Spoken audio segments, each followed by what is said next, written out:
Hello everyone, I'm here to report on the latest economic news that came out today. The first Friday of every month, the Bureau of Labor Statistics puts out their employment report, and they put out the employment report for February. So we're just into March, and the Bureau of Labor Statistics has already reported the labor numbers for February.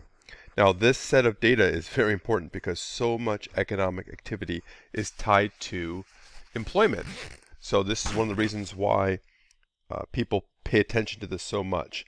And the big headline number is that for February, payroll employment was 678,000 jobs were created in February.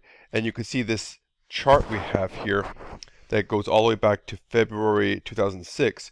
You can see that number, that 678, is right here, but it's very difficult to see because of this huge drop and increase we had during COVID. So that makes it very difficult to read a graph like this. So what I've done here, let me go to the Federal Reserve Economic Data site, and we can get a better idea of what that data looks like. So here's the same data, but I have it only going back to September 2002. And you can see here is the February 678,000, which is a lot of jobs being created. I always tell people that the key number when you look at jobs created per month is 200,000. See this 200,000 right here? 200,000. The reason why that's a key number is because the U.S. economy needs to generate at least 200,000 jobs approximately just to accommodate new people and people re-entering the labor force. So in other words, if the United States created 150,000 jobs in 1 month, that sounds good, but if 200 people are coming into the labor force, you're going to be short 50,000 jobs. So you could actually see the unemployment rate go up if job creation is only 150,000. So this is good. The 678,000 is good because it's well in excess of that minimum number we need just to keep the unemployment rate steady. And of course, because we had such robust job gains, the unemployment rate dropped to 3.8%. So if we go back to the picture I had right here, we go right here.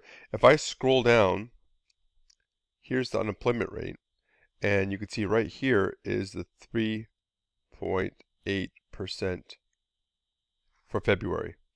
And the reason why this is important is because look, that's basically where we were pre-COVID.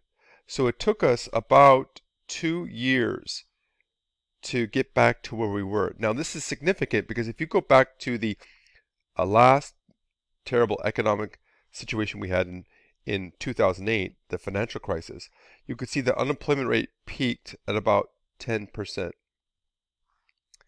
Now, prior to that peak, you could see we are right around here, hovering around 4.2, 4.3%. Now, how long did it take us to get back to pre-crisis financial crisis? Well, you got to go all the way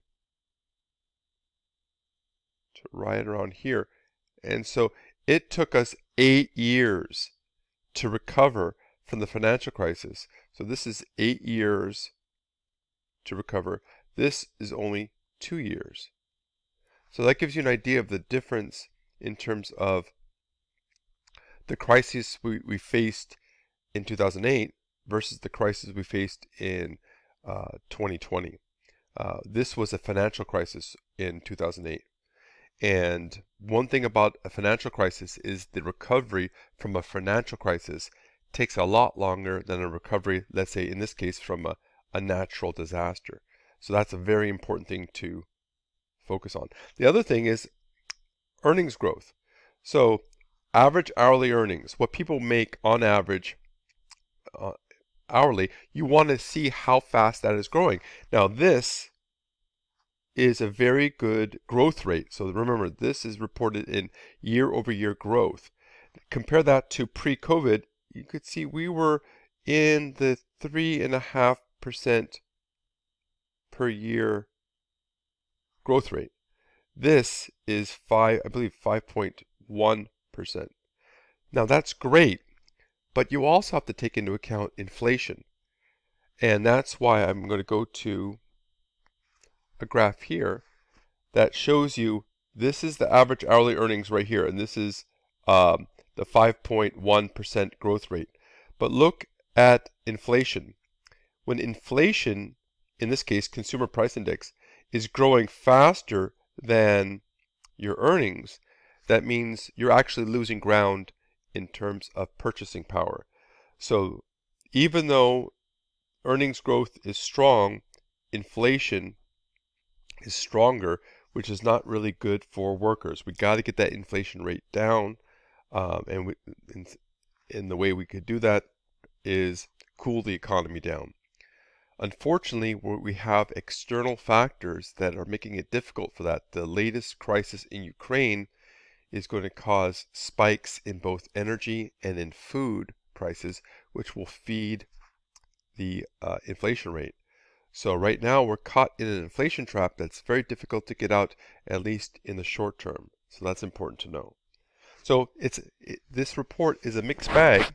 It's really good that we have strong employment numbers, and it's really good that the unemployment rate has come down, but we got to get a hold of inflation to really get back to a footing that's going to be helpful to all.